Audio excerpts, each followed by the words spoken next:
In the mountains of southeastern Turkey stands a temple complex 6,000 years older than Stonehenge.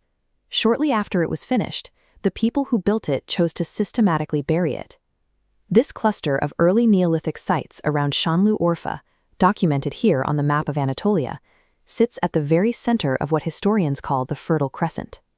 These enclosures are dominated by central, T-shaped limestone pillars. Many stand nearly 20 feet tall and weigh an estimated 20 tons, a massive scale for such a remote location. The existence of these monoliths creates a historical paradox.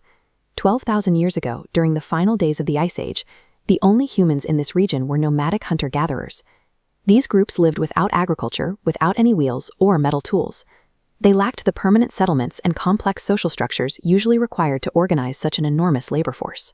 By the established laws of human development, a nomadic Stone Age society should have lacked the engineering capacity to even attempt a project of this magnitude.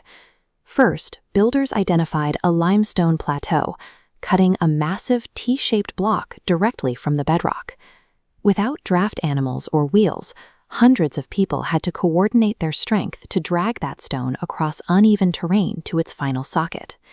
The only tools found at the site are simple, handheld pieces of flint and obsidian like these.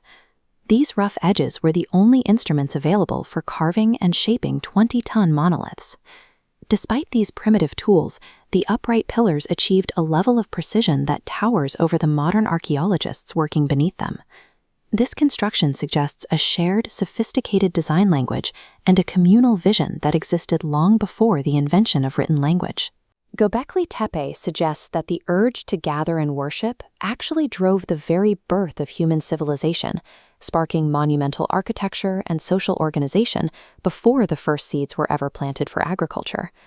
While the construction of Göbekli Tepe challenges our understanding of history, its sudden disappearance from the record presents an even deeper forensic mystery. The site shows no evidence of destruction by flood, earthquake, or gradual erosion. Instead, archaeologists found proof of a deliberate, human-led effort to hide it. This site map tracks the distinct enclosures, labeled A through D, which were all systematically covered in a massive engineering operation. The builders used thousands of tons of backfill, a mixture of dirt, animal bones, and limestone rubble, to fill these circular structures to their very rims. These pillars remain standing upright and unbroken in their circles, proving that the people who buried them intended to lock the temple away intact, rather than destroy its remains. The effort to bury the temple rivaled the work required to build it. This was a final, deliberate decommissioning that turned the entire site into a sealed time capsule. To understand what the builders were trying to protect, we have to examine the bizarre imagery they chose to shield from the world. The pillars are decorated with menacing relief carvings. Instead of the typical animals humans hunted for food, the builders carved dangerous predators like boars, scorpions, and vultures.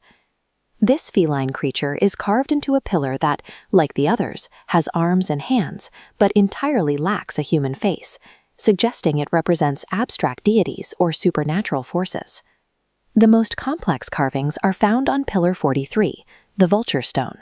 It features a dense, symbolic arrangement of scorpions, birds, and geometric shapes. By burying these symbols directly against the earth, the builders effectively locked this visual message in total darkness for 12,000 years. The repetition and specificity of these figures points to a highly structured visual vocabulary, a message encoded in stone that the builders ultimately decided to hide. One theory suggests these carvings represent a celestial timestamp. Overlaying a star map onto the vulture stone's animals aligns them with specific constellations. Computer modeling locked this exact star pattern to 10,950 BCE, the period of a known cataclysmic comet impact. It suggests the builders may have witnessed a global catastrophe and buried this site to preserve a warning for future generations. Alternatively, this could be an act of ritual decommissioning. The temple had a specific life cycle, and once its purpose was fulfilled, the builders gave it a formal, respectful burial. The true motive remains one of archaeology's greatest puzzles. We are left to choose between two possibilities: an act of intentional protection or a deliberate attempt at erasure? What do you think? Were these people hiding a warning from a cataclysm, or trying to bury a history they wanted the world to forget? Tell us your theories in the comments.